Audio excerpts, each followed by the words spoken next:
येतो काय आवाज बघा आता का वरती उंचावर घ्यायला पाहिजे. होय आवाज येतोय.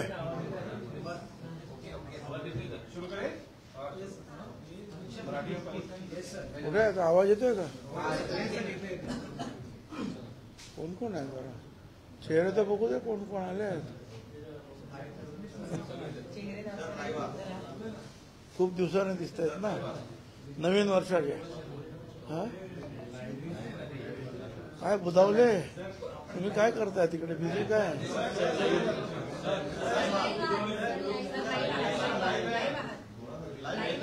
लाईव्ह आहेत सुरू झालं. लाईव्ह सुरू झालं बरं. तुम्ही आता पहिल्यांदाच मला भेटलात त्या नवीन वर्षात. त्या नवीन वर्षाच्या तुम्हाला सगळ्यांना शुभेच्छा.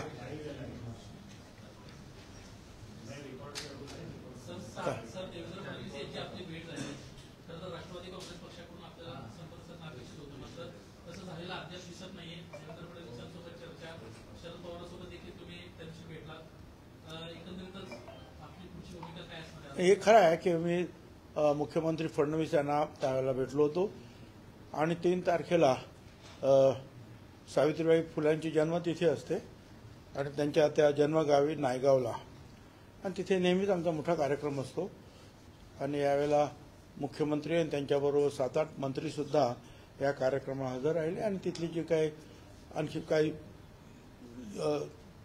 डेव्हलपमेंट्स करायच्या आहेत काही इमारती वगैरे स्मारक वगैरे किंवा संरक्षण प्रबोधिनी वगैरे निर्माण करायची आहे त्याबद्दल जे आहे त्यांनी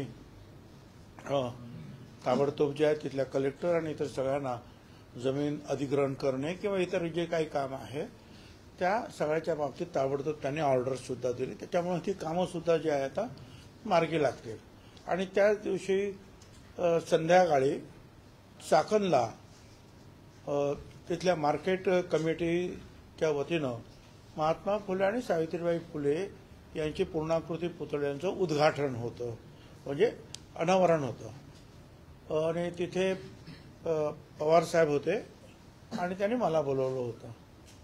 आता अशा वेळेला जे आहे जे फुले शाहू आंबेडकरांवरची चर्चा नायगावला काय किंवा चाकणला काय फडणवीस मुख्यमंत्र्यांबरोबर काय किंवा पवार साहेबांबरोबर काय बाकी राजकारण नाही काय त्याच्यावर. नाही पण राजकीय चर्चा काहीच झाली नाही कारण की तुम्हाला एक चिठ्ठी लिहून दिली होती पवार साहेबांनी स्टेजवर तो व्हिडिओ राजकीय काही चर्चा झाली नाही तुमच्यामध्ये. नाही राजकीय चर्चा नाही. धनंजय मुंडेंचा राजीनामा एक मागणी जोरदार सुरू आहे. दुसरी राजकीय वर्तुळात चर्चा सुरू आहे की मुंडेंचा राजीनामा होईल आणि भुजबळांचा मंत्रिमंडळासमोर खरं आहे. हे बघा मी एका ठिकाणी सांगितलेलं आहे की मला मंत्री व्हायचं आहे म्हणून कुणाचा तरी बळी घ्यावा किंवा कुणाचा तरी राजीनामा घ्यावा आणि मला मंत्री करावं असं माझ्या मनात स्वप्नातही येणं शक्य नाही. हा पहिला भाग. दुसरा भाग आपण जे सारखं मी आता ऐकतो आहे मीडियातून विशेषतः की धनंजय मुंडेचा राजीनामा घ्या धनंजय मुंडेचा राजीनामा त्यांनी दिलाच पाहिजे. मला याच्यावर सांगायचं आहे की फडणवीसांनी स्पष्ट सांगितलेलं आहे की मी पूर्ण चौकशी करणार आणि चौकशी केल्यानंतर त्याच्यामध्ये जर कोणी काही दोषी जर सापडले आणि जे कोणी दोषी सापडतील लहान मोठे ते आका काय काका काय कोण जे काय असतील ते त्या सगळ्यांवर कारवाई करू. परंतु त्या अगोदरच आपण मुंडेंचा राजीनामा का मागतो आहोत. चौकशीत काही बाहेर आलंय का तसं. बरं तुमच्याकडे जर काही माहिती असेल तशी तर तुम्ही त्या पोलिसांकडे द्या ते चौकशी करतील.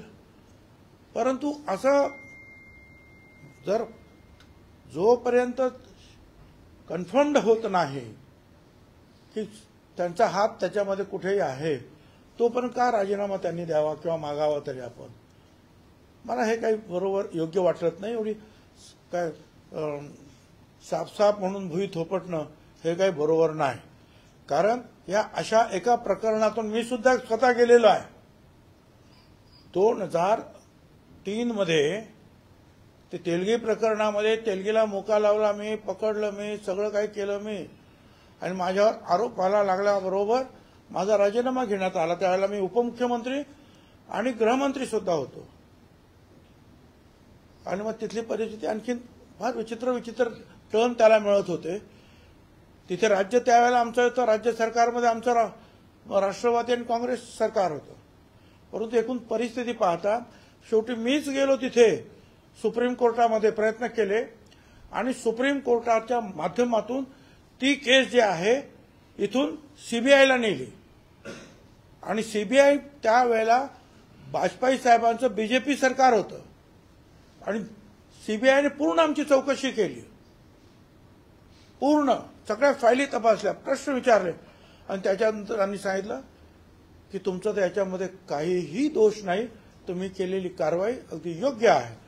आणि माझं नाव सुद्धा चार्जशीटमध्ये कुठे आलं नाही. परंतु उपमुख्यमंत्री पद गेलं, होम मिनिस्टर पद गेलं, एक डाग लागला कारण नसताना, मनस्ताप झाला घरच्यांना, आम्हाला सगळ्यांनाच. आणि अर्थात परत मग जे पवार साहेबांनी आम्हाला 2004 मध्ये निवडून आलो आम्ही त्या येवल्यातून आणि मला मंत्री केलं. परंतु म्हणून मला मीच ते भोगलेलं आहे की कारण नसताना, हे प्रूव्ह झालेलं नसतानाच एकदम राजीनामा घेऊन असं आहे की हे सगळे जे नेते किंवा मंत्री होतात ते लहानपणापासून काहीतरी काम करत करत करत करत करत वाढत पुढे मंत्रिपदावर काही ताबडतोब मिळत नाही. आणि अशा वेळेला एकदम तिथून त्यांना अशा रीतीने राजीनामा मागणं हे काही मला काही योग्य वाटत नाही. हां, चौकशीमध्ये काय सापडले तर ते मुख्यमंत्री त्यांनाच बोलून सांगतील की बाबा तुम्ही काय करायचं ते करा, तो भाग वेगळा राहील. दादागिरी करणार मंत्री राहिले तर संपूर्ण चौकशीवर मग त्यांचा हातच कुठे आहे? हातच कुठे आहे त्यांचा? अजून काय सिद्ध झालं हातात? बरं, तुमच्याकडे जी काही माहिती असेल ती त्यांना द्या ना, ती द्या ना तुम्ही. आणि माझ्या वेळेला तर मीच मोका लावला होता, मीच सगळं काही खोदून काढलं होतं, प्रेस खोदून काढली होती बोरा बाजारमधली, तरी सुद्धा राजीनामा द्यावा लागला. तर राजकारणामध्ये हे अशा सगळ्या गोष्टी होतात. परंतु ते मला असं वाटतं की कोणावर अन्याय होता कामा नये. त्यांनी जर काय दोष असेल तर त्या दोषीला शिक्षा झाली पाहिजे. कारण तो जो खून झालेला आहे तो अतिशय भयंकर. कारण ते आमदार धस ज्या पद्धतीनं हाऊसमध्ये सांगत होते किंवा बाहेर सुद्धा बोलतात किंवा आम्ही जे काय ऐकतो ते पाहिल्यानंतर, जे ऐकल्यानंतर अंगावर शहारे येतात. हे खून होतात माणसांचे, पण अशा निघृण पद्धतीनं असा खून होणं म्हणजे कल्पनाच आपण करू शकत नाही. आणि जे कोण दोषी असतील त्यांना फाशी द्या ना तुम्ही, ज्यांनी हे केलं त्यांना. कोण त्याला नाही म्हणतं? फाशीच द्या त्यांना. परंतु कारण नसताना कुणावर तरी अन्याय होता कामा नये एवढं सुद्धा मला वाटतं. सगळे मुद्दा असा उपस्थित राहतोय की या सगळ्या प्रकरणामध्ये बीड असेल, परभणी असेल, पुण्यात असेल असे मोर्चे निघत आहेत आणि विशेषतः जरांगे परत एकदा जातीय भाषण करतायत, घरात घुसून मारण्याची भाषा करतायत. या संदर्भात काय मत आहे? हे बघा, हे जे आहे जरांगे हे जे पद्धतीनं बोलतायत काय, हे काही बरोबर नाही. हे लोकशाही आहे, हे काय ठोकशाही नाही आहे. त्यामुळे मी सांगितल्याप्रमाणे जर दोषी असेल तर आपोआपच त्यांच्यावर कारवाई होईल. तुम्ही कायदा हातात घेण्याची काही आवश्यकता नाही आहे. आणि जरांगेच्या बाबतीत म्हणाल तर ते स्वतः काय मुंडे साहेब 4-5 वेळा त्यांचं उपोषण सोडवायला गेलेले होते. त्यामुळे ते एकमेकांना ओळखतात, ते पाहून घेतील काय आहे ते. त्याची एवढी काही काळजी करायची गरज नाही. सुरेश धस अजित पवारांना म्हणले क्या हुआ तेरा वादा. सुरेश धस अजित पवारांना आठवण करून देताना असं म्हणाले की क्या हुआ तेरा वादा. अजित पवारांना आश्वासन दिलं पण काय या सगळ्या प्रकरणामध्ये योग्य चौकशी करेल आणि योग्य ती हो ना, मग त्यांनी सांगितलं, त्यांनी वादा दिलेला आहे. चौकशी करून चौकशीत जर ते दोषी असेल तर तो वादा पूर्ण होईल. नाही, पण यामध्ये महायुतीचेच घटक आहेत, भाजप त्यांचेच आमदार आहेत, ते राष्ट्रवादीचे मंत्र्यांना टाकले तर त्यामुळे महायुतीत तणाव निर्माण होऊ शकतो. ठीक आहे, असं आहे. पण मला सगळ्यांनाच विनंती करायचं की थोडंसं शांतपणे हे प्रकरण आपण घेतलं पाहिजे. खून झाला, अतिशय वाईट पद्धतीने झाला, त्या सगळ्या खुनांना फाशीची सजा झाली पाहिजे हे बरोबर, परंतु कायदा सुद्धा म्हणतो की एक सुद्धा बेगुन्हेगार त्याला सजा होता कामा नये, एकाला सुद्धा अन्याय होता कामा नये, एवढंच मला म्हणायचं आहे. आणि म्हणून होऊ द्या चौकशी. आता तुम्ही सांगितलं कुणीतरी की त्या SIT जी काही नेमली त्याच्यामध्ये एक कोणतरी ऑफिसर आहे, तो ऑफिसर त्यांचा तिकडच्या लोकांचा काही दोस्त आहे, तर ताबडतोब त्याला फडणवीसांनी जे मुख्यमंत्र्यांनी बाजूला केलं. असं काही जे असेल ते माहिती पुरवत जा ना. शेवटी मंत्री काय बसलेले काय किंवा वरचे अधिकारी काय त्यांना सगळ्याच गोष्टी काय ताबडतोब माहिती असतात अशातलं बघणार, तुम्ही माहिती द्या. सुरुवातीपासून या प्रकरणात वाल्मिक कराडचं सुरुवातीपासून नाव घेतलं. पकडा ना त्यांना, पकडा, चौकशी करा. आता पंकजा मुंडे पण या म्हणतायत की वाल्मिक कराड हा धनंजय मुंडेंचा उल्वाद आहे किंवा त्यांचा बरदस्त दाबल्यानेच तो मोठा झालाय. एकंदरीतच या प्रकरणात सुरुवातीपासून वाल्मिक कराड हे केंद्रस्थानी राहिलेले आहेत. वाल्मिक कराडाला राजकीय बरदस्त मिळाल्याशिवाय मोठा झालेला नाही म्हणजे झाला आहे. ठीक आहे, आता ते बघा, ते पोलीस चौकशी करतील, ते तो मोठ्या करण्यामध्ये काय कोणाचा हात आहे. आता माझ्याबरोबर अनेक माझे मित्र कार्यकर्ते वगैरे असतात, अनेक लोक फोटो काढतात, काय करतात आणि जवळ असतात कार्यकर्ते असतात. आता एखाद्या कार्यकर्त्याने बाहेर जर काय केलं नवीनच काय, तर याचा अर्थ मी त्याला सांगितलं असं नाही होत ना की तू असं कर म्हणून. काय करणार बरं, कार्यकर्ते काय त्याच्या डोक्यात काय चाललं हे आम्हाला काय कळत असतं काय. आता सुद्धा काय येतात लोक, कुठे गेलो साहेब फोटो सेल्फी काढा सेल्फी. आता तो सेल्फी काढणारा तो कोण आहे काय आहे तो काय आपल्याला माहित असतो. किंवा हे कार्यकर्ते आपलं काम करतायत, आपलं काम करतात तर आपण त्यांना मान सन्मान देतो, मग बाहेर काय धंदे करतो ते आपल्याला काय माहिती असतं. मला कोणाची बाजू घ्यायची नाही आहे, फक्त चौकशी पूर्ण होऊ दे एवढंच मी म्हणाल, दुसरं काय. आरोप केलेला आहे की ज्या पद्धतीने त्यांना धमक्या देत आहे मुंडे समर्थक आणि त्यांच्याकडनं ज्या पद्धतीने अंजली दमान यांना ज्याने ज्याने धमक्या दिलेल्या आहेत त्यांचे ते नंबर जे आहेत त्याने पोलिसांना कळवले पाहिजेत आणि पोलिसांनी जे आहेत त्यांच्या त्या सर्व लोकांवर ताबडतोब कारवाई केली पाहिजे. काय लिहिलं होतं पवार साहेबांनी तुम्हाला चिठ्ठी जी लिहून दिली शरद पवारांनी स्टेजवरती, त्या चिठ्ठीत नेमकं काय लिहिलं होतं? कुठे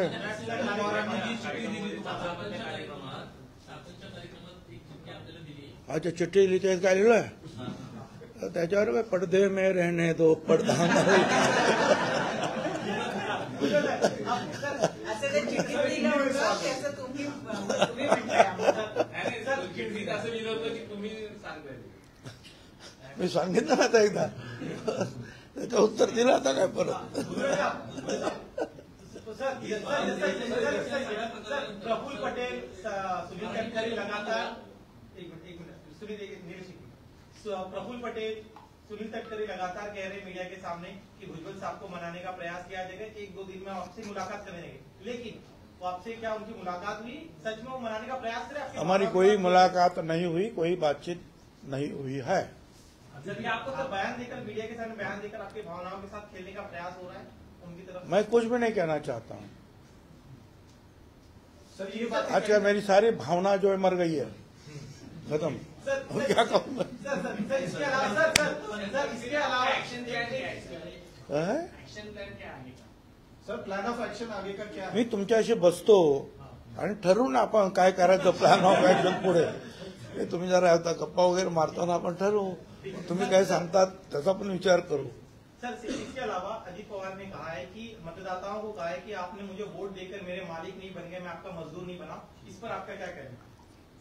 ठीक है, यानी इतना नहीं कहना चाहिए, इतना ही मैं कहूँगा, क्योंकि लोग जो है ये हमारे मिनिस्टर के मालिक है या नहीं ये बात ही नहीं. ये सारे लोग जो है मतदाता है, इस राज्य के मालिक है, इस देश के मालिक है.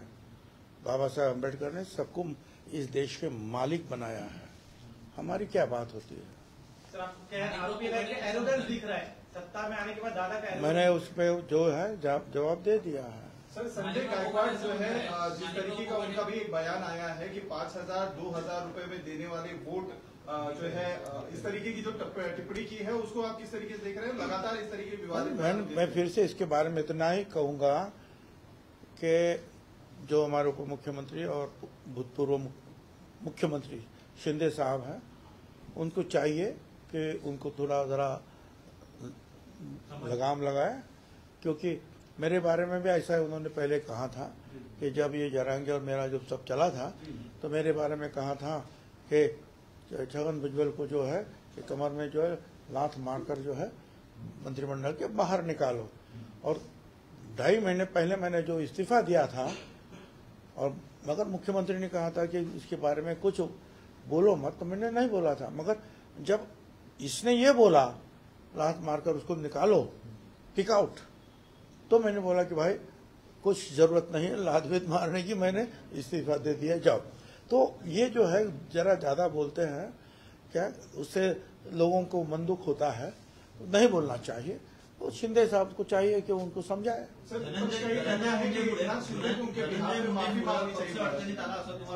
एक बार में एकही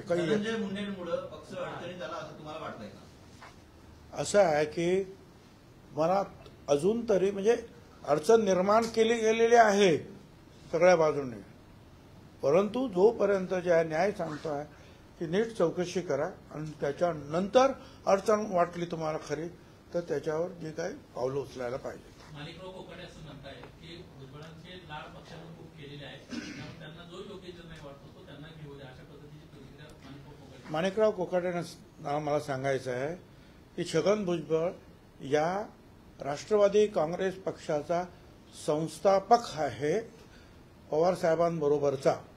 पवार साहेब आणि आम्ही दोघे याचे प्रमुख संस्थापक आहोत खरं म्हणजे।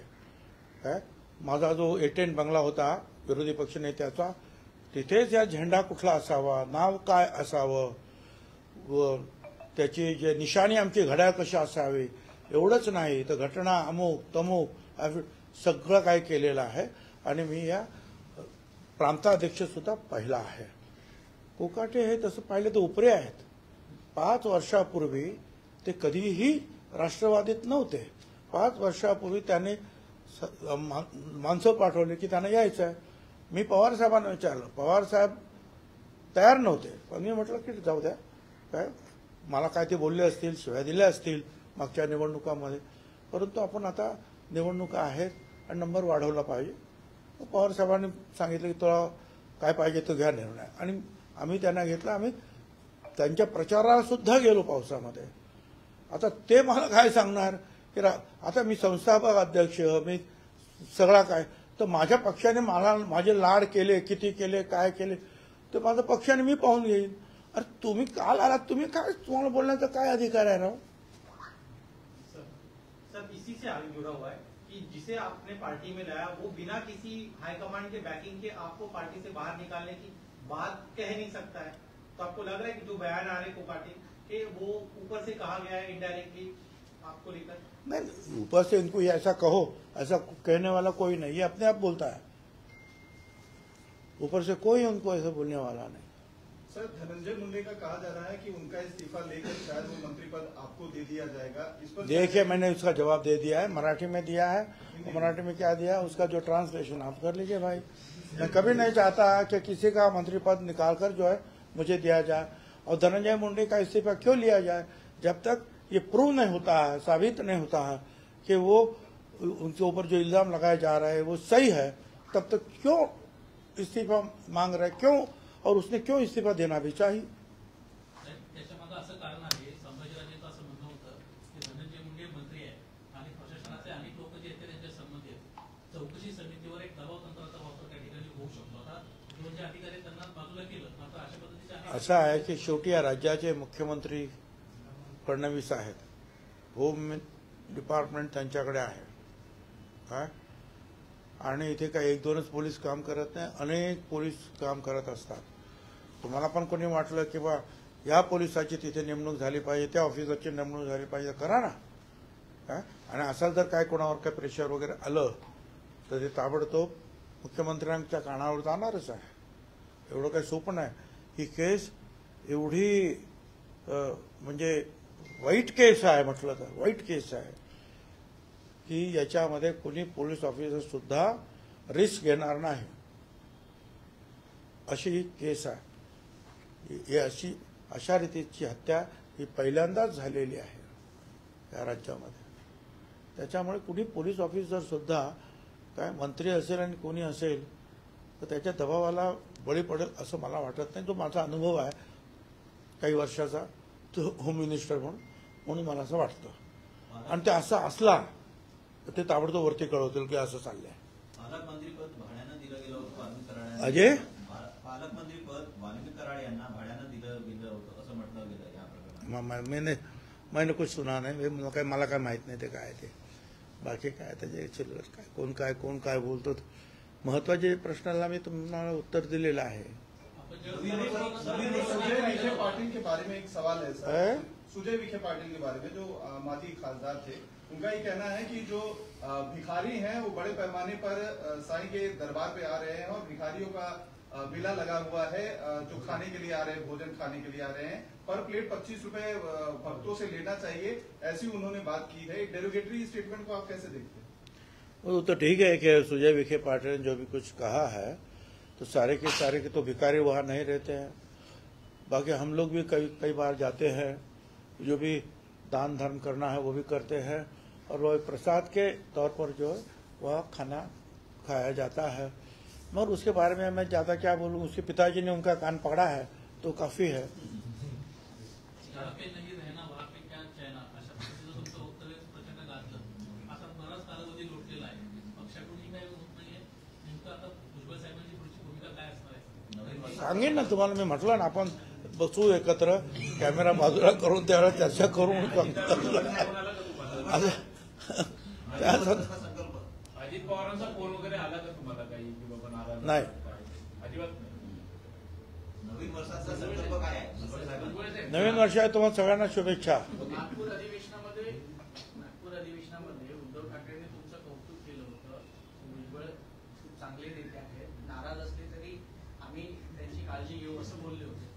मी त्यांचा अतिशय आभारी आहे.